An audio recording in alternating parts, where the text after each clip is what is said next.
This is Jamie Drummond for Good Food Revolution. I am here at the SoHo Metropolitan in Toronto with Christina Kuypers, co-founder of GwaiLo restaurant, the restaurant that everybody is waiting to open in Toronto. And no, I'm serious. Everybody is. Even all those trolls in Toronto Live. If you saw all of that.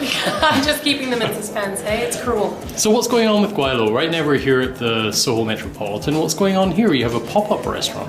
Yeah, it's pretty exciting. We've actually been able to partner with Senses at the SoHo Metropolitan.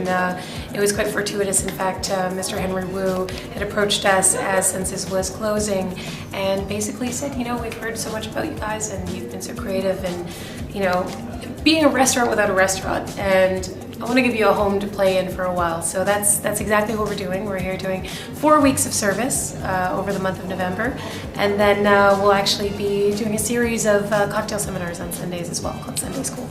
So how is the cocktail program going to be at GwaiLo? Well, the cocktail program at GwaiLo is very much centered on the culinary program. At the end of the day, it's all about the food.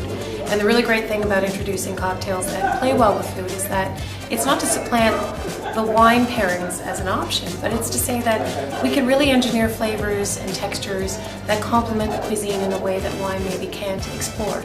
In a way, especially with Asian cuisine, which is quite challenging, as you know, to pair with wines, satisfies that, you know, area where spicy and sweet and savory and salty really all meet. And so you'll see that in the cocktail list that we created, and especially the two that are being featured right now.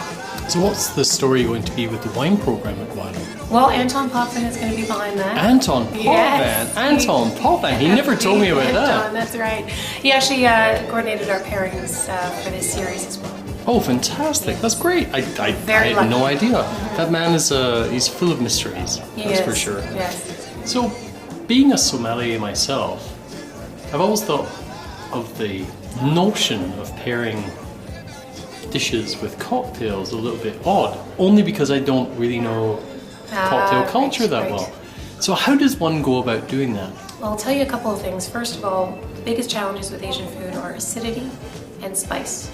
You can always pair with savory and sweet, that's not a problem, even bitter.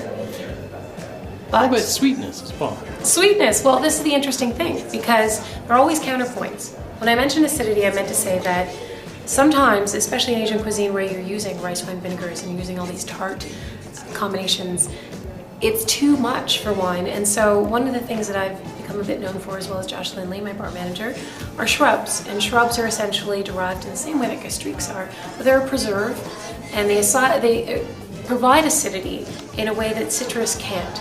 And so it's essentially flavored and fortified vinegars.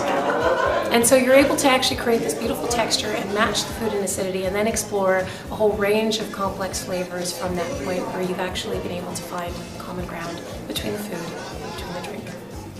So far be it for me to say that wines have no place. I've never ever said that. Anton would kill me.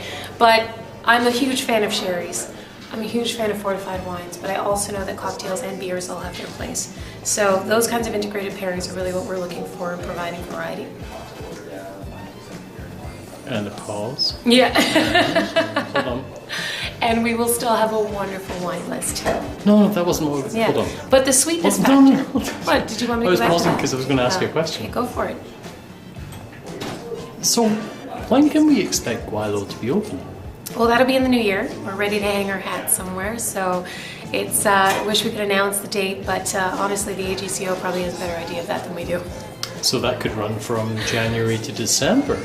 Oh, come on. We're hoping for Chinese New Year. We'd like to time it out for that. That would be fantastic. Exactly. That's all I can say for now. Christina, thank you very much for joining us at Good Food Revolution today. You're very welcome. Thank you so much. Bye-bye.